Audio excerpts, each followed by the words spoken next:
بسم اللہ الرحمن الرحیم۔ آج ہم انشاءاللہ اللہ کے فضل اور خالصتاً اللہ کی توفیق کے ساتھ سورۃ الکہف کی آیت نمبر 6 سے لے کے 8 تک 6 سے لے کے 8 تک انشاءاللہ تعالی ہم اس کا ترجمہ اور تفسیر دیکھیں گے انشاءاللہ تعالی۔ تو پہلے اس کی میں تلاوت کر دیتی ہوں انشاءاللہ، پھر ہم اس کو دیکھتے ہیں۔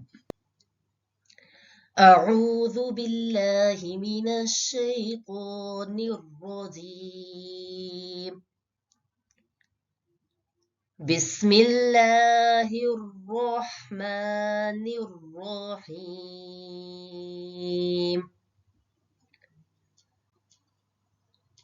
فلعلك باخع نفسك على آثارهم إن لم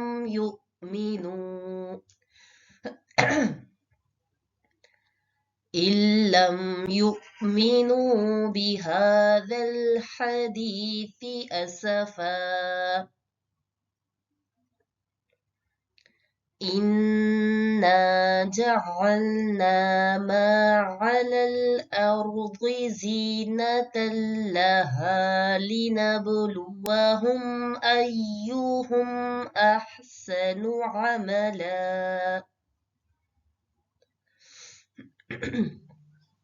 وَإِنَّا لَجَاعِلُونَ مَا عَلَيْهَا صَعِيدًا جُرُزًا۔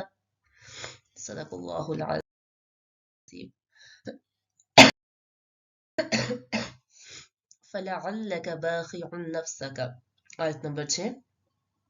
فَلَعَلَّكَ، بس شاید کہ آپ، باخعن ہلاک کرنے والے ہیں، نفس کا اپنے نفس کو، علی پر، آثارہم ان کے پیچھے، ان کے نقش قدم پر، علم یہ کہ لم نہیں، یؤمنو وہ ایمان لے کر آئے، اس بات پر کہ وہ ایمان نہیں لے کر آئے، بہذا الحدیث اس حدیث پر، اس کتاب پر، اسفا افسوس کرتے ہوئے۔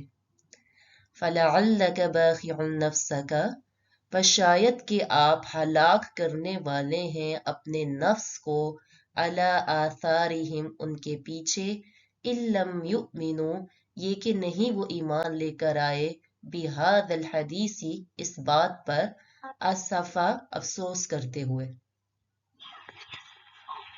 اپنے مائک آف رکھیں پلیز سر۔ فَلَعَلَّكَ بَاخِعٌ نَفْسَكَ، اس آیت میں نبی کریم صلی اللہ علیہ وسلم کے جذبات کا اظہار کیا جا رہا ہے کہ آپ صلی اللہ علیہ وسلم قریش کے ایمان لانے کی شدید، جسے کہتے ہیں نا تمنا، خواہش، ڈیزائر وہ رکھتے تھے، اور ان کے ڈینائی کرنے پر یا انکار کرنے پر آپ صلی اللہ علیہ وسلم کو بہت تکلیف تھی۔ تو آپ کی اس فیلنگز کا، آپ کے اس جذبات کا یہاں پر کیا کیا جا رہا ہے؟ اظہار کیا جا رہا ہے۔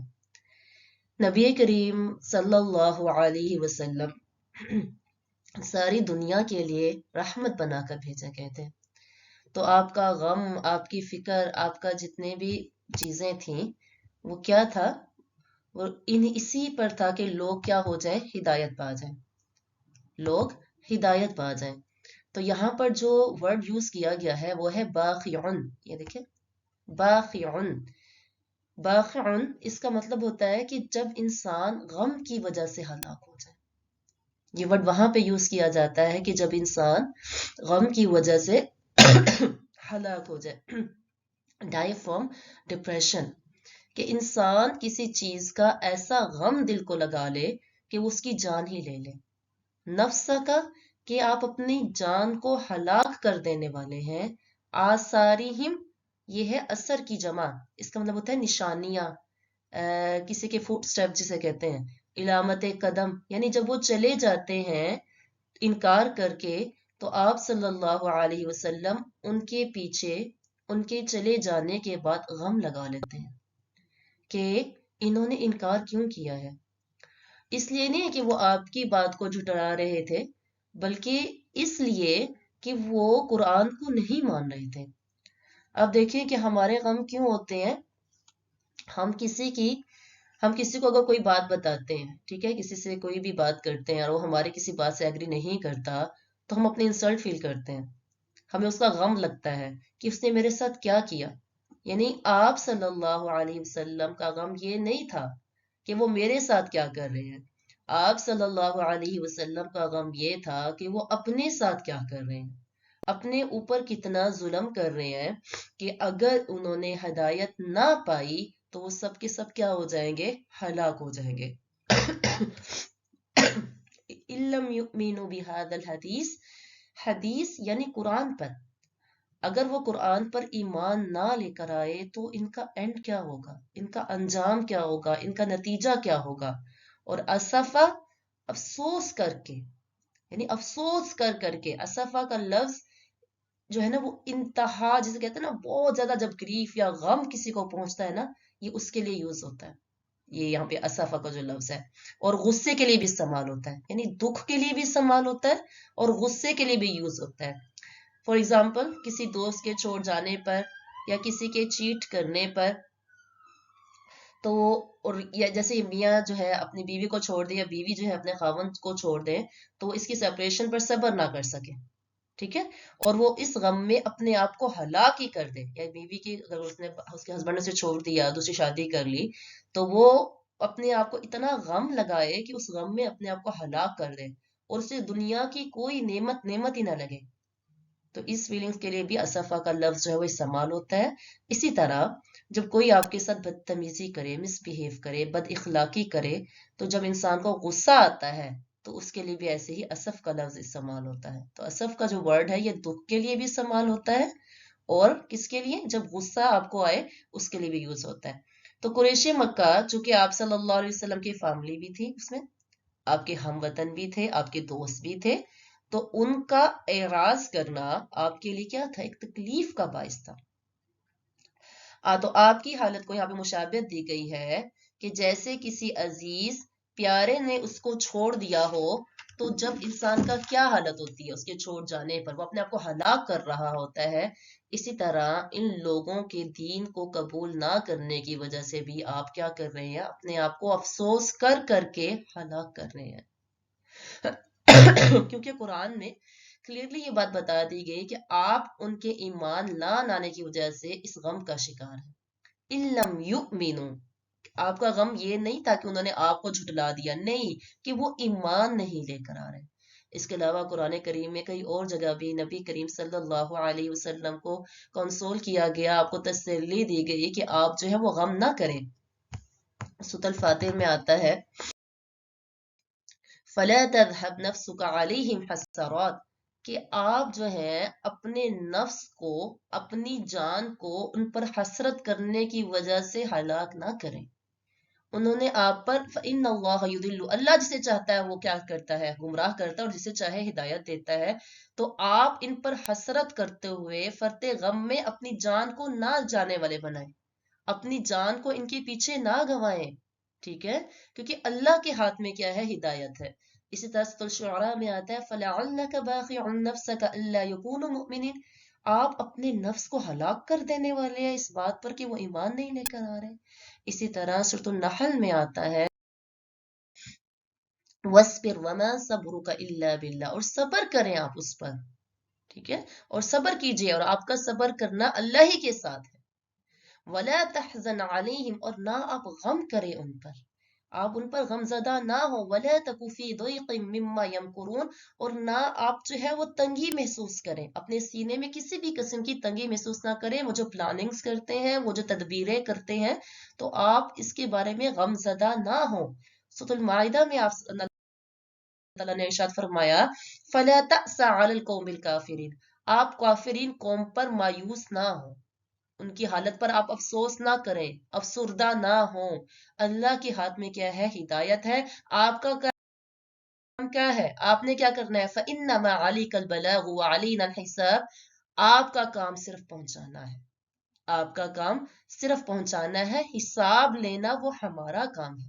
آپ سے اس چیز کا حساب نہیں ہے کہ آپ نے کتنے لوگوں کو جو ہے ایمان پر لے کر آئے اور کتنے لوگ جو ہیں وہ کافر رہے. آپ کا یہ کام نہیں ہے. آپ کا کام صرف پہنچانا ہے. بہت معذرت، آج کل خراب ہے. تو آپ کا کام صرف کیا ہے؟ پہنچانا ہے. باقی حساب، جزا، سزا، ایمان لے کر آنا نہ لے کر آنا یہ ہمارے ہاتھ میں ہے. یعنی لوگوں کا جو رسپونس تھا اس پر آپ کیا ہوتے تھے؟ ڈس ہارٹ ہو رہے تھے.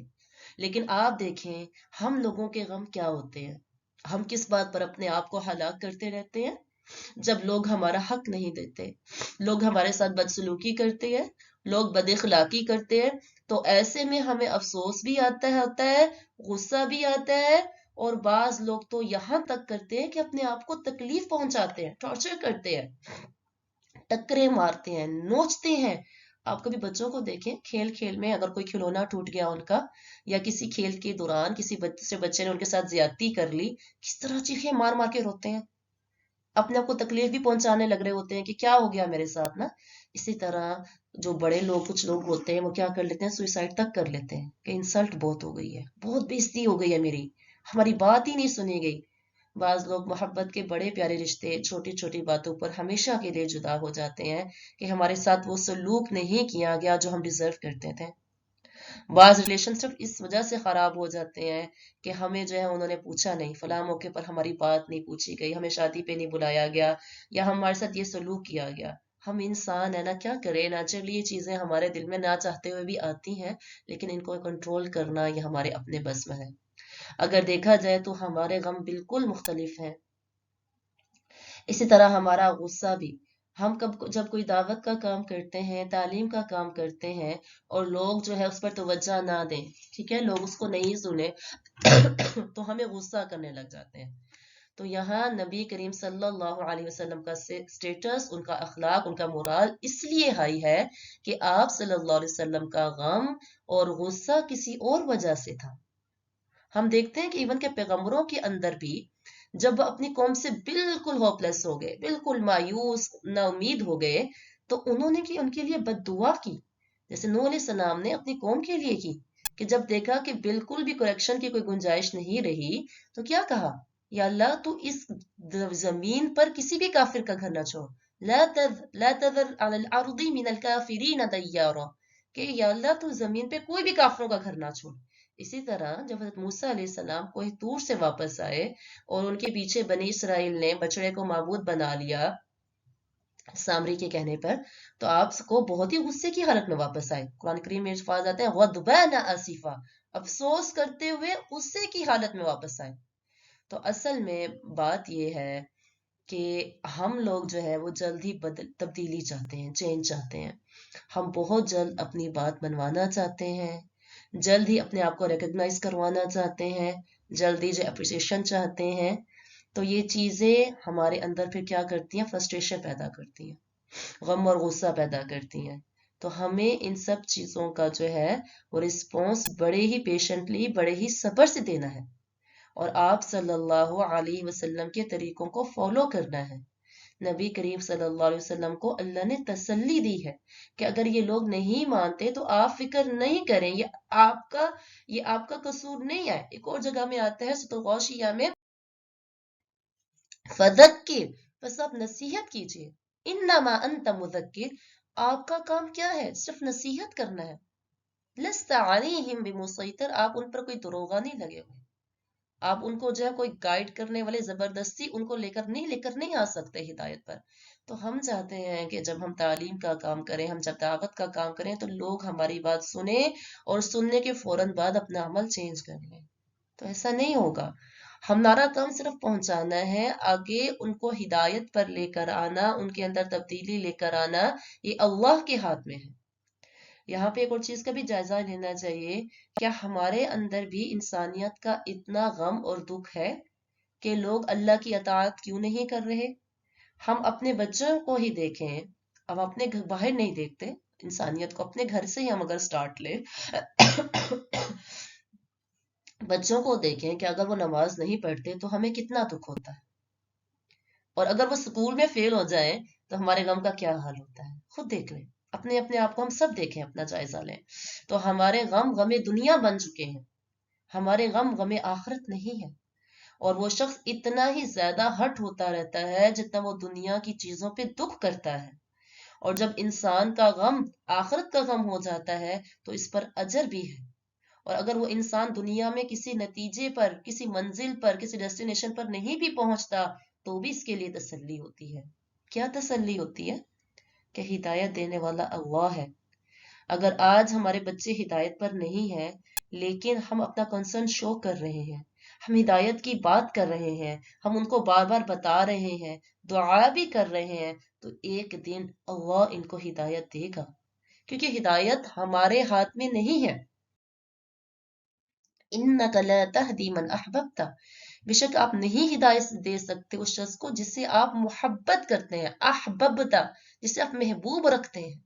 آپ چاہتے ہیں نا کہ جو ہمارے پیارے ہیں وہ کیا ہدایت پر ہوں، وَلَكِنَّ اللَّهَ يَهْدِي مَن يَشَاءُ، لیکن اللہ کی ذات ہے ہدایت دینے والی، اور یہ ایسی زبردست چیز ہے ہدایت کہ یہ بن مانگے نہیں ملتی ہے۔ میں ہمیشہ کہتے ہیں، ہمیشہ سنتے بھی ہیں کہ یہ ہدایت دنیا کا آپ کو جو ہے مال رزق جتنا آپ کی قسمت میں لکھا ہوا وہ بغیر مانگے ہی آپ تک پہنچ جانا ہے، لیکن یہ ہدایت جو ہے یہ آپ کو بغیر مانگے نہیں ملتی ہے۔ اس کے لیے آپ کو اللہ سے مانگنا پڑتا ہے، آپ کو کوشش کرنی پڑتی ہے۔ اس لیے ہر نماز میں ہم پر یہ ہدایت کی دعا مانگنا ہم پر فرض کر دی گئی ہے۔ سورۃ الفاتحہ میں اہدنا الصراط المستقیم کہ تم ہدایت مانگو۔ ہمیں اللہ کو پتا تھا کہ ہم دنیا کی ہر چیز مانگیں گے لیکن نہیں مانگیں گے تو ہدایت ہی نہیں مانگیں گے، تو اللہ نے کہا کہ ہر نماز میں 500 مرتبہ جتنی دفعہ نماز پڑھنی ہے، فرض سنت، اگر کوئی سورۃ الفاتحہ نہیں پڑھتا تو اس کی نماز ہی نہیں ہوتی ہے۔ آپ پر ہدایت مانگنا فرض کر دیا گیا ہے۔ کیوں؟ کیونکہ ہدایت کسی انسان کے ہاتھ میں نہیں ہے، یہ ماں کے ہاتھ میں نہیں ہے، یہ استاد کے ہاتھ میں نہیں ہے، یہ کس کے ہاتھ میں؟ یہ اللہ نے اپنے ہاتھ میں رکھ لی ہے۔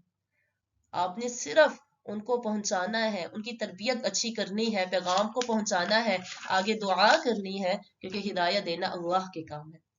اسی طرح حضرت موسیٰ نے بھی ایڈمٹ کیا تھا، انہوں نے کیا کہا تھا؟ قال رب انی لا املک الا نفسی واخی فافرق بیننا وبین القوم الفاسقین، اے اللہ میں صرف اپنی ذات کا مالک ہوں یا اپنے بھائی کے، تو بس تو کیا کر، جدائی ڈال دے ہمارے درمیان اور ایسی فاسق قوم کے درمیان۔ تو اللہ کی جو مخلوق ہے، اللہ کی مخلوق، اللہ کی طرف ہدایت دینے کے لیے اپنی طرف سے کوشش کرنی چاہیے، گھر کے اندر ہوں یا باہر ہوں، تو غم ہونا چاہیے۔ جب لوگ دین کی طرف نہیں آتے تو غم ہونا چاہیے، دکھ ہونا چاہیے کہ لوگ کہاں بھٹک رہے ہیں۔ جب آپ برائی کو دیکھیں کہ لوگ کہاں جا رہے ہیں، کس طرف جا رہے ہیں دین کو، تو آپ کو دیکھ کے غم ہونا چاہیے، لیکن ایسا نہ ہو کہ وہ غم آپ کو ہلاک کر دے۔ اس میں بھی بیلنس ہونا چاہیے۔ ایسا نہ ہو کہ بالکل ہی کیئرلیس ہو، جو مرضی دنیا میں ہو رہا ہے ہوتا جائے، نارمل ہے، نارملٹی ہے، بچے جو ہیں باہر پھر رہے ہیں، نشہ کر رہے ہیں، ڈرگز لے رہے ہیں، زناکاری میں لگے ہوئے ہیں، نارمل ہے، ہونا چاہیے، خیر ہے، کوئی بات نہیں، اتنا بھی کیئرلیس نہیں، اور نہ ہی اتنا کہ آپ اپنی جان کو ہلاک ہی کر دیں، آپ کو اپنی دنیا کی نعمت نہ لگے بلکہ وہ زحمت لگنے لگ جائے، تو افسوس ہو لیکن ایک حد تک، اور آپ کو جو ہے ایک ان کے ساتھ ایک کنسرن ہو، ان کے ساتھ ایک ہمدردی ہو، خیر خواہی ہو، اخلاص کے ساتھ۔ جتنا اخلاص زیادہ ہوتا ہے اتنا ہی انسان کے لیے ان چیزوں کو کنٹرول کرنا آسان ہو جاتا ہے۔ امام شافعی فرمایا کرتے تھے کہ مجھ سے کوئی میرا سارا نالج لے لے، علم لے لے، اور اس میں مجھے بالکل بھی اکنالج نہ کرے، مجھے بالکل بھی کسی جگہ میرا کچھ مینشن نہ کرے، تو مجھے بالکل بھی اس چیز کا افسوس نہیں ہوگا۔ بس کوئی میرے سے یہ میرا نالج لے لے، علم لے لے۔ اب دیکھیں اللہ نے ان لوگوں کو عزت کس وجہ سے عطا کی؟ آپ دیکھیں جتنے امام گزرے ہیں، بڑے بڑے امام تیمیہ، ابن کثیر، امام شاہ، کتنے بڑے، ان کا نام سنتے ہی، ان کا کام دیکھتے ہی ہمارا دل محبت سے بھر جاتا ہے، تعظیم کے اتنا بڑا بڑا کام کر گئے۔ امام بخاری، امام مسلم اتنی بڑی بڑی کتابیں لکھ کر چلے گئے، کیونکہ کیا وجہ کیا تھی؟ ان کے اندر اخلاص تھا۔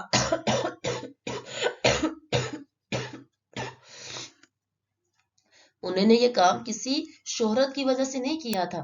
امام مالک کو جب دیکھیں تو بہت سے لوگوں نے کیا کیا، موتا لکھنے لگ گئے نا، تو انہوں نے کہا کہ ما کان للہ باقیہ، ہر وہ کام جو اللہ کے لیے کیا جاتا ہے وہ باقی رہے گا۔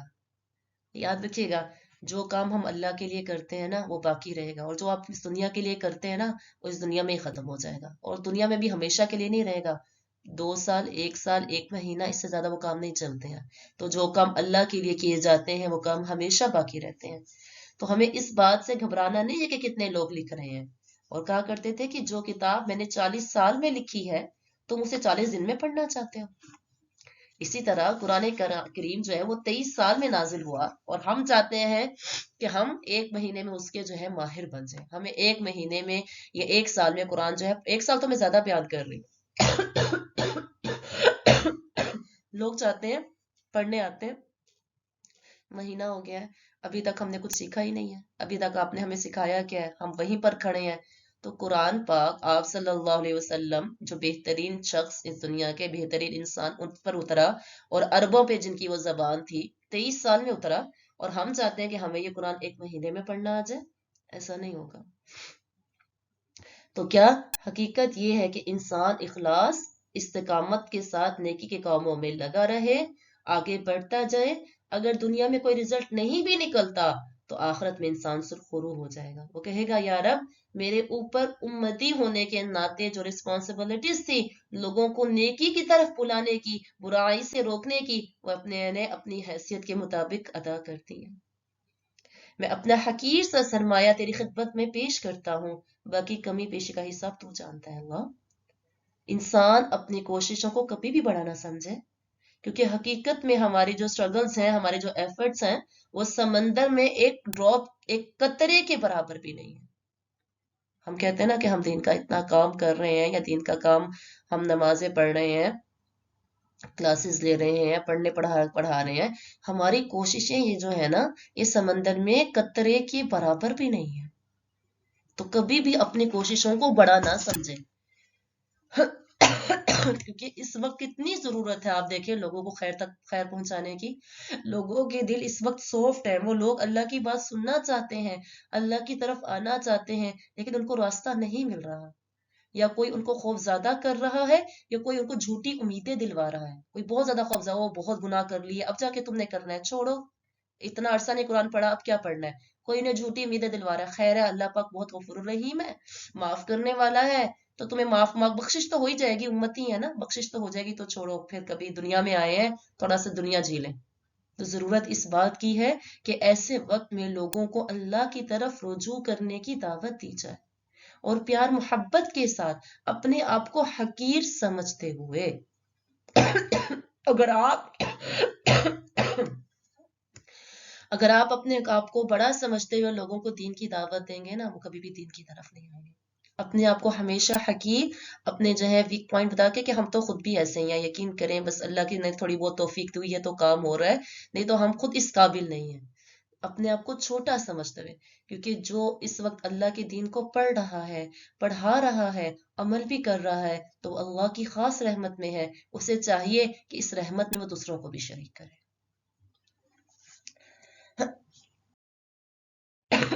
اگلی آیت دیکھیں. انا بے شک ہم نے انا بے شک ہم نے یہاں پہ دیکھیں الف آ گیا نا اس کے ساتھ نون کے ساتھ الف آ گیا. تو جب الف آ جائے نا انا کا مطلب ہوتا ہے بے شک. جب الف آ جائے تو اس کا مطلب ہوتا ہے بے شک ہم نے. ٹھیک ہو گیا. جعلنا بے شک بنایا ہم نے ما علی الارض ما جو کچھ علی پر الارض زمین پر. ٹھیک ہے بے شک جو کچھ زمین پر ہے ہم نے بنایا اسے زینتن زینت. بے شک بنایا ہم نے جو کچھ زمین پر ہے زینت لہا ان کے لیے. لنبلوہم کیوں بنایا کس وجہ سے بنایا کیا مقصد تھا بنانے کا. لنبلوہم لی تاکہ نبلوہم ہم آزمائیں ہم ان کو تاکہ ہم آزمائیں ان کو ایہم ان میں سے کون احسن عملا عمل میں اچھا ہے. ان میں سے کون عمل میں کیا ہے اچھا ہے بہترین ہے اچھا بہترین ہے. بے شک ہم نے بنایا جو کچھ زمین میں ہے زینت تاکہ ہم آزمائیں ان میں سے کون ازروع عمل یا حسن عمل میں جو ہے سب سے اچھا ہے. تو اللہ نے دنیا میں جو کچھ پیدا کیا ہے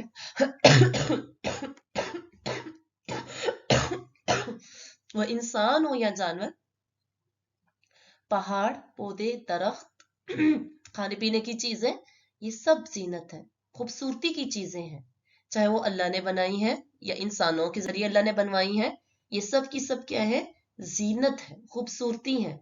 یعنی دنیا میں اللہ نے انسان کے لیے جو کچھ بھی پیدا کیا اس کو خوبصورت بنا دیا۔ بہترین کھانے پینے کی چیزیں، بہترین مشروبات، بہترین مبلوسات، بہترین کھیل تماشا، باغات، خوبصورت مناظر، سونا چاندی، خوبصورت پرندوں کی آوازیں، مختلف جانور، مال، یہ سب دنیا کی زینت ہے۔ اور یہ خوبصورتی اللہ نے کس لیے بنائی؟ آپ دیکھیں ہر چیز میں آپ کو ایک حسن نظر آتا ہے، خوبصورتی نظر آتی ہے۔ اگر اللہ چاہتا بس بنا دیتا ہے، ہمیں اس میں کوئی اٹریکشن ہی نہ رکھتا، کوئی خوبصورتی نہ رکھتا، ہم اس کی طرف اٹریکٹ ہی نہ ہوتے۔ لیکن اللہ نے ان سب چیزوں کو بنا کر صرف چھوڑا نہیں بلکہ ان میں خوبصورتی بھی بنا دی ہے۔ اس کو دیکھ کے انسان کا دل خوش ہوتا ہے، باغات کو، پرندوں کی آوازیں سن کے انسان کا دل کتنا خوش ہوتا ہے۔ تو بنانے کا مقصد کیا تھا؟ لینا بلواہم، آزمائیں، آزمائش ہے، آزمائش سب کی ہے، مرد ہو یا عورت ہو، کالا ہو، گورا ہو، کسی بھی کانٹیننٹل کا رہنے والا ہو، آزمائش سب کی ہے۔ کس چیز کی آزمائش ہے؟ کیا امتحان کیا ہے؟ ٹیسٹ کیا ہے؟ کہ ان میں عمل میں کون اچھا ہے۔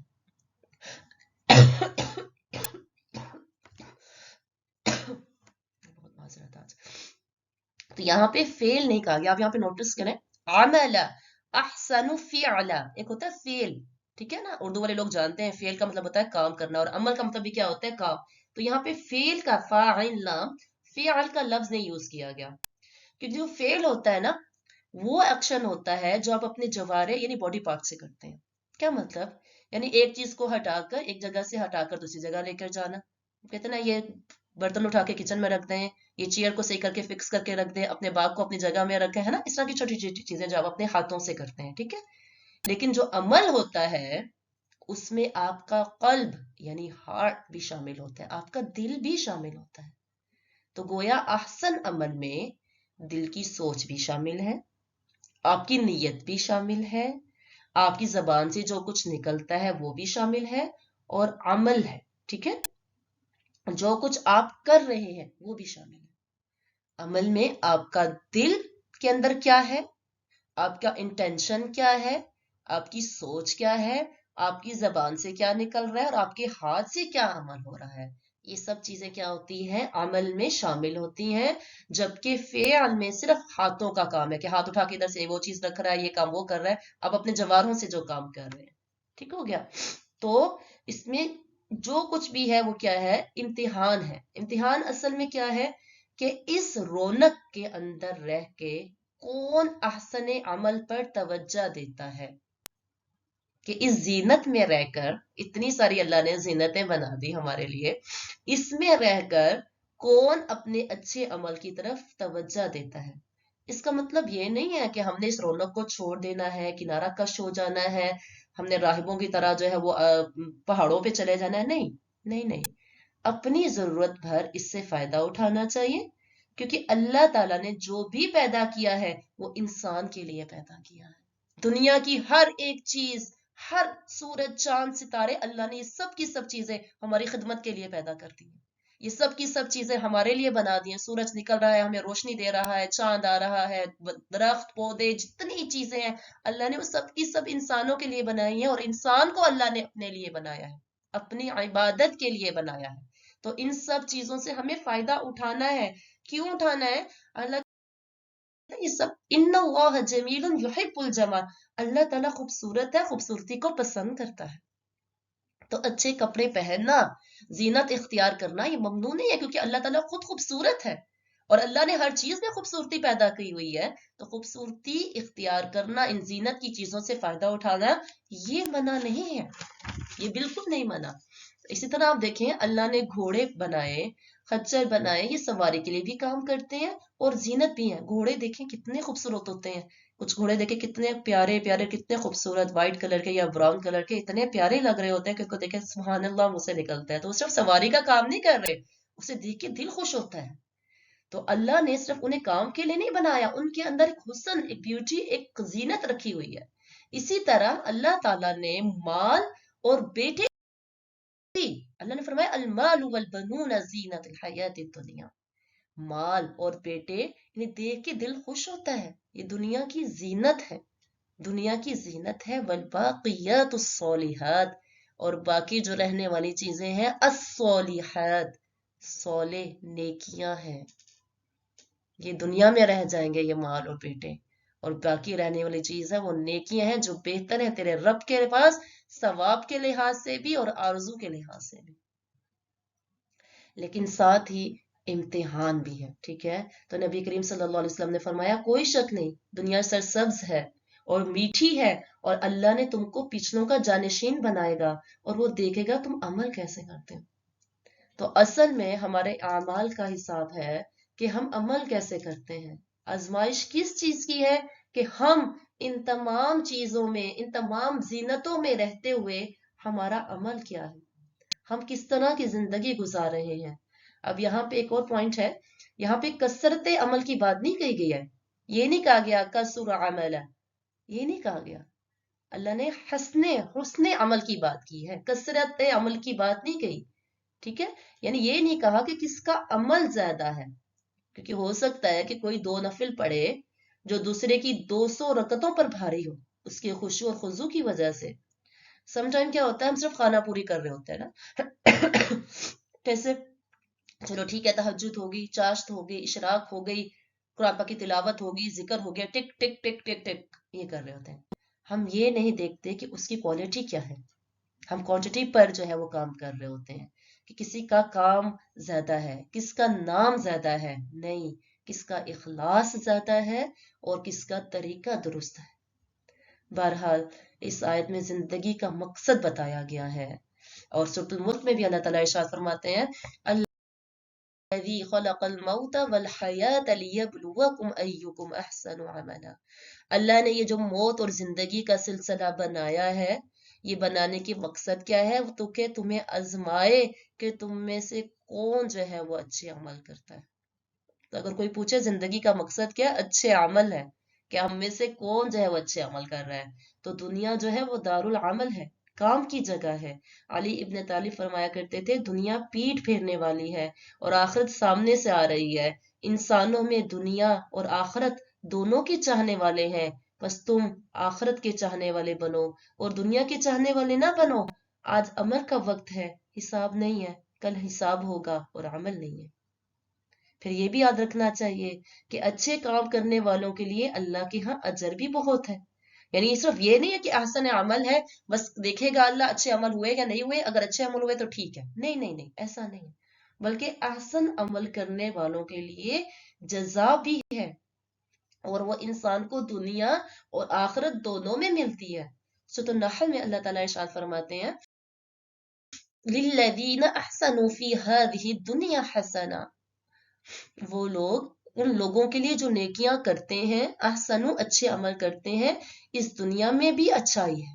فی ہذہ الدنیا اس دنیا میں حسنہ ان کے لیے بھلائیاں ہیں، اچھائیاں ہیں. وَلَدَارُ الْآخِرَةِ خیر، اور آخرت میں بھی کیا ہے ان کے لیے، آخرت کا گھر کیا ہے؟ وہ بہترین ہے، وہ بہترین ہے. یعنی اگر انسان احسن عمل کرتا ہے تو نہ صرف آخرت میں بلکہ دنیا میں بھی اس کے لیے فائدہ مند ہے. اور بہترین لوگوں کی صفات بتائی گئی ہے. نبی کریم صلی اللہ علیہ وسلم نے ارشاد فرمایا کہ میں تمہیں سب سے بہترین لوگوں کا نام بتاؤں؟ تو صحابہ نے عرض کیا جی ہاں رسول اللہ صلی اللہ علیہ وسلم. تو آپ نے فرمایا تم میں سب سے بہتر وہ ہے جس کی عمر طویل ہو اور عمل بہترین ہو. اسی طرح ہمارے لیے ہر عمل کو احسن طریقے سے کرنا ہم پہ فرض کر دیا گیا ہے. آپ صلی اللہ علیہ وسلم کی حدیث ہے مسلم میں، ان اللہ کتب الاحسان علی کل شیء، اللہ نے ہر چیز پر احسن طریقے سے کرنا فرض کر دیا ہے.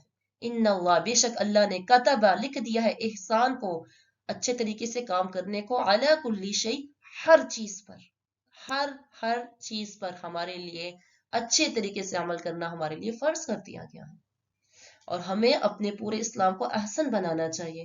نبی کریم صلی اللہ علیہ وسلم نے فرمایا تم میں سے کوئی شخص جب اپنے دین کو احسن بنا لے تو ہر نیک کام جو وہ کرتا ہے اس کے لیے 10 سے لے کر 700 گنا تک نیکیاں لکھی جاتی ہیں، اور ہر برا کام جو وہ کرتا ہے وہ اتنا ہی لکھا جاتا ہے. لیکن اس کے لیے شرط کیا ہے؟ اسلام کو احسن بنانا۔ آگے اللہ تعالیٰ فرما رہے ہیں وَإِنَّا، اور بے شک ہم، لَجَاعِلُونَ، البتہ بنانے والے ہیں، ما علیہا، جو بھی اس کے اوپر ہے۔ کس کے اوپر ہے؟ اس زمین کے اوپر ہے، سعیدن جروزہ، چٹیل میدان، سعیدن میدان، جروزہ بنجر یا چٹیل، ٹھیک ہے، بارن، یعنی اس دنیا سے دھوکہ نہ کھاؤ، یہ ہمیشہ کی جگہ نہیں ہے، یہ جلد ختم ہو جائے گی، اس میں زینت ہے، لذتیں ہیں، حسن ہے، خوبصورتی ہے، اٹریکشن ہے، لیکن ایک دن ایسا آئے گا کہ اس زمین میں جو بھی ہے وہ سب کچھ ختم ہو جائے گا، ایک صاف میدان بنا دیا جائے گا۔ سعید کہتے ہیں میدان کو، اور جروس کہتے ہیں خالی کو، چٹیل کو۔ اور عارضی طور پر ہم یہ منظر دیکھتے ہیں جب خزاں کا موسم آتا ہے تو کس طرح پتے سب کچھ جھڑ جاتا ہے، پھر اللہ ان کو دوبارہ زندہ کر دیتے ہیں۔ اسی طرح اللہ قیامت کے دن انسانوں کو دوبارہ زندہ کر دے گا، یہ آیت دنیا کی حقیقت سمجھاتی ہے۔ اسی طرح بہار اور خزاں کا موسم بھی ہمیں دنیا کی ریالٹی سمجھاتے ہیں۔